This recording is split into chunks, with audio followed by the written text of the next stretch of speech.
2500 वर्ष पहले महात्मा बुद्ध ने की थी ऐसी विधा की खोज जो बदल देती है जिंदगी, हर हाल में व्यक्ति को इससे मिलती है सफलता। गौतम बुद्ध ने की थी विपश्यना नामक ध्यान की विधा की खोज, जिसका उल्लेख गीता में भी है। हर साल बैसाख माह की पूर्णिमा को बुद्ध पूर्णिमा के रूप में मनाया जाता है।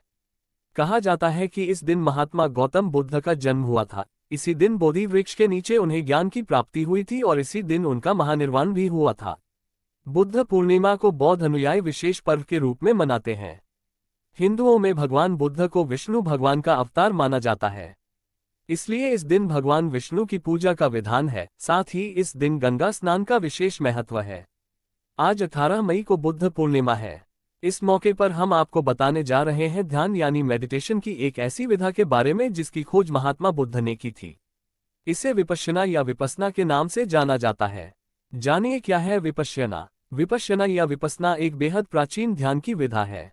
कहा जाता है इसका जिक्र भगवान श्री कृष्ण ने गीता में भी किया है। वहीं ऋग्वेद में भी इसका उल्लेख है। समय के साथ ये पूरी तरह विलुप्त हो चुकी थी। करीब 2500 वर्ष पूर्व महात्मा गौतम बुद्ध ने फिर से इसकी खोज की और इसे पुनर्जीवित किया था।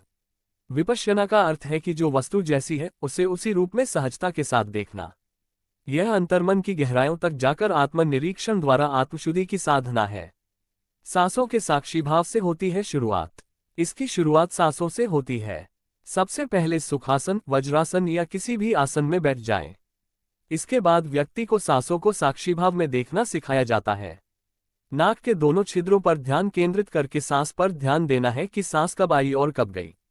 इसे सहज रूप में ही देखना होता है। न लंबा खींचते हैं न छोटा करते हैं। सहजता से सांस जिस तरह आ रही है और जिस तरह जा रही है, बस उसे स्वाभाविक रूप में देखना या नोटिस करना होता है। इस बीच यदि किसी तरह का विचार आता है तो उसे आने दें और फिर से ध्यान सांसों पर टिका लें। धीरे धीरे शरीर की हर गतिविधि पर नजर। जब सांसों पर आपका ध्यान रुकने लगता है तब आगे की प्रक्रिया सिखाते हैं। इसके बाद मन को सिर के सबसे ऊपरी हिस्से में केंद्रित कराया जाता है। जब ध्यान सिर के ऊपरी हिस्से पर पूरी तरह होता है तब हमें पता चलता है कि शरीर के ऊपर के हिस्से में क्या चल रहा है। किसी को पल्स चलती हुई महसूस होती है तो किसी को कुछ और। इसके बाद अपने ध्यान को धीरे धीरे शरीर के अंदर भ्रमण कराते हुए माथे, आंख, नाक, कान, गर्दन, कंधा, सीना, पीठ, कमर, पेट, जांघ, पैर से लेकर तलवे तक हर हिस्से में ले जाते हैं और थोड़ी थोड़ी देर के लिए रोककर वहां की गतिविधि को महसूस किया जाता है। इस बीच विपश्यना करने वाले को शरीर के अलग अलग हिस्सों में अलग अलग अनुभूति होती है। कहीं ठंडक, कहीं जलन, कहीं आवाज, कहीं दर्द, कहीं गुदगुदी तो कहीं खुजली आदि। लेकिन आपको हर स्थिति को सहन करके शांत रहना होता है और खुद पर नियंत्रण रखकर किसी भी तरह की प्रतिक्रिया देने से खुद को रोकना होता है। यानी चाहे कष्ट महसूस हो या खुशी, आपको उसी मुद्रा में बैठना होता है जिसमें आप बैठे हैं। शरीर का भ्रमण करते हुए जब आप पैर के आखिरी छोर तक पहुंच जाते हैं, इसके बाद फिर से सिर तक उसी तरह रिवर्स करते हुए वापस जाना होता है। सिर से पैर तक जाने के बाद व्यक्ति जब पैर से सिर तक वापस आ जाता है तब इसे विपश्यना का एक चक्कर माना जाता है। अंत में मंगल मैत्री। धीरे धीरे हम अभ्यास करते हुए शरीर के अंदर बारीकी से भ्रमण करना सीख जाते हैं। इस अभ्यास के बाद व्यक्ति शरीर की उन गतिविधियों को लेकर भी सजग हो जाता है जिसके बारे में आमतौर पर उसे पता ही नहीं चलता। इसके बाद आखिरी में मंगल मैत्री यानी सभी को जिन्होंने आपका कभी न कभी दिल दुखाया है उन्हें उनकी गलतियों के लिए माफ करें और सभी से अपनी गलतियों की माफी मांगे। मन पर किसी के प्रति अच्छा या बुरा कोई भाव न रखें। संभाव में रहें। ये हैं विपश्यना के लाभ।